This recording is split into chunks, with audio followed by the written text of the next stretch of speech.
Hello. Today I'm going to be talking to you about how to read music. In this video, I'm hoping that you're going to be able to make sense of what you are seeing on a page.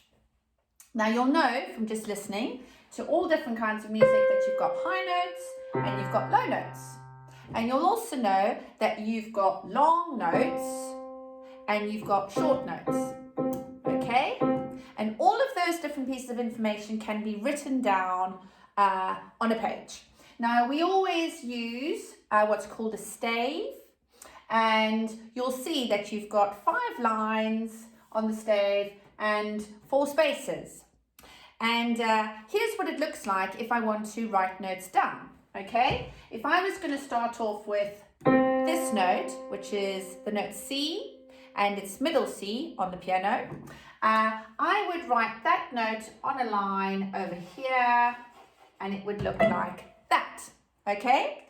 And if I was to go to the next note from C, it would be D, okay? Just like in the alphabet, when you go A, B, C, D, E, F, G, it's the same on the instrument that you play. So if you're starting on C, the next note over here would be D, and I'm going to use a blue pen to draw that in for you, and that would be on a space. Okay, see that one's on a line, that's on a space. Okay, the next note, let's think about it. A, B, C, D, E. C, D, E. Okay, would be the next note. So you'll see we're climbing up in steps. I'm going to use a red pen for that one, and I'm going to draw E on that line over there. So you can see that I'm moving in very small steps all the way up the stave. And if I was to go C, D, E, F, you'll then see I'm going to put the next note in a space which will be over there.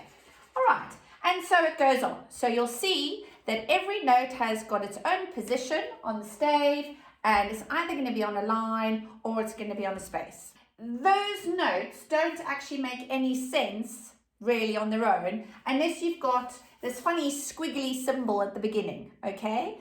That funny squiggly symbol at the beginning is what's called a treble clef, and it's telling you that those notes are quite high notes, okay? They're not down here somewhere, they're fairly high, and you would tend to see that music that is written down for instruments, I don't know, you've got the violin, okay? So anything that you would hear on a violin, that would be written in the treble clef. You could also find it for something like the flute. You could also find it on the ukulele, okay? You've got other things like the guitar. Obviously the piano uses the treble clef. A lot of vocal music uses the treble clef. Now you can also write down the rhythm of notes as well as the pitch, okay? So here you can see we've got some blobs sitting on the lines and the spaces, but it's not telling us necessarily what the rhythm's doing. So in music we've got ways of writing down whether the notes are long notes or whether they're short notes. Now in the first instance, I'm going to give you this example. I'm going to say I'm going to turn that note into what's called a crotchet. And if I clap a crotchet for you, I'm going to make it something like this, okay? It's worth 1 beat, all right? If I decided that I was going to try and make the next 2 notes, perhaps faster notes, I could turn them into quavers, all right? So quavers are faster notes and they tend to have tails. So if I was going to clap that rhythm, I would go something like this and then like this, okay? And if you were listening to some of our listening skills, you would know that we gave those notes some simple names, like we went hen, chicken, all right?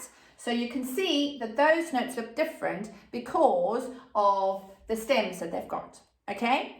The other type of note I introduced in our listening skills is what's called a semiquaver, and semiquavers are even faster than quavers. So for instance, if I was going to turn all of those notes into semiquavers, it would look something like this. You can see there's 2 lines at the top, and semiquavers, those semiquavers would go, right? And that is the word, I tend to use the word bunny rabbit, okay? So when you are looking at what's on the page, you're not just looking at the pitch to see how high or how low the sound is, but you're also looking to see what information you have about the rhythm of the note. All right, so I hope that you've enjoyed listening to this. For any more information, you're able to go onto our website, Parkhurst Music Studio. We'll have some more information for you to take a look at, and well done.